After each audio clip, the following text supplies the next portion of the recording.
आं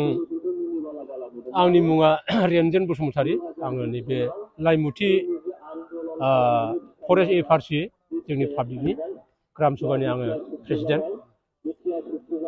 दा जोङो नैबेहाय बसबास खालामफैनाया जोङो 2005नि एसे आगोलनिफ्रायनो जों बेवहाय बसबास खालामनो थादों जोङो बिदिनो निखावरि जों गरिब जों बर'फोर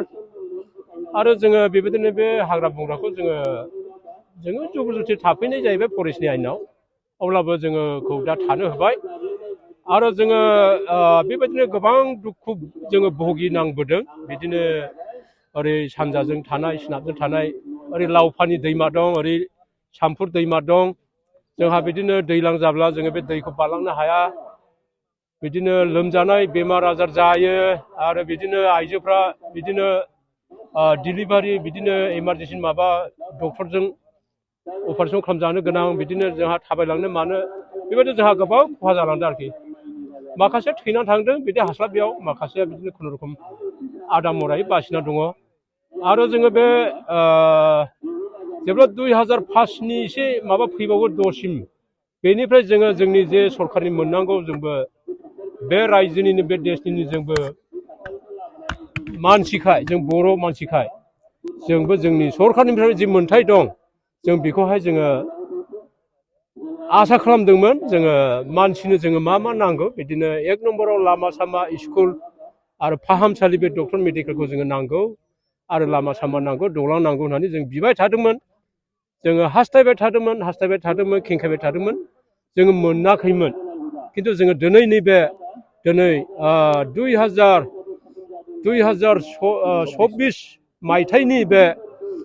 फेब्रुवारि 28 थारिखआव दिनै जोङो बे हस्पिटाल डिस्पेन्सारिखौ जोङो दिनै मोननो हाबाय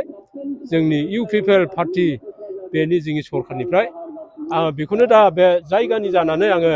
जोंनि सरकारखौ बे जोंनि अमर बे सम्पतिखौ होफैनायनि थाखाय आङो रायजोनि जानानै इनायनो रंजादों आरो सिमा गैयै आङो गोजोननाय मोनदों आङो बेखिनिखौनो बुंनानै क'क्राझार सहरनि साखाथि थिथागुरियाव थानाय मानास पाब्लिक स्कुला 2024-25 सोलोंथाइ बोसोरनि गोदान मुं थिसननाया सोलिगासिनो थिथागुरियाव थानाय इंराजि बिजोंनि मानास पाब्लिक स्कुलाव दासान्दि नार्सारिनिफ्राय 8 थाखोसिम गोदानै मुं थिसननाया सोलिगासिनो बे फरायसालियाव गुनगोनां सोलोंथाइ होनायजों लोगोसे फरायसाफोरनि थाखाय दं मोजां खाबुफोर थाखो फोरोंथायनि अनगायैबो yoga classes basic computer education English speaking skill maths and science projecting highly experience faculty आरो स्मार्ट क्लासेसनि खाबुफोर दं बेजों लोगोसेनो बे फरायसालियाव हौवासा आरो हिन्जावसानि थाखाय आलादा हस्टेलबो दं गोसो गोनां बिजाथिफ्रा थिथागुरिनि मानास पाब्लिक स्कुलाव मुं थिसनोब्ला नैबे जानबुं नम्बर 6000853288 6000489621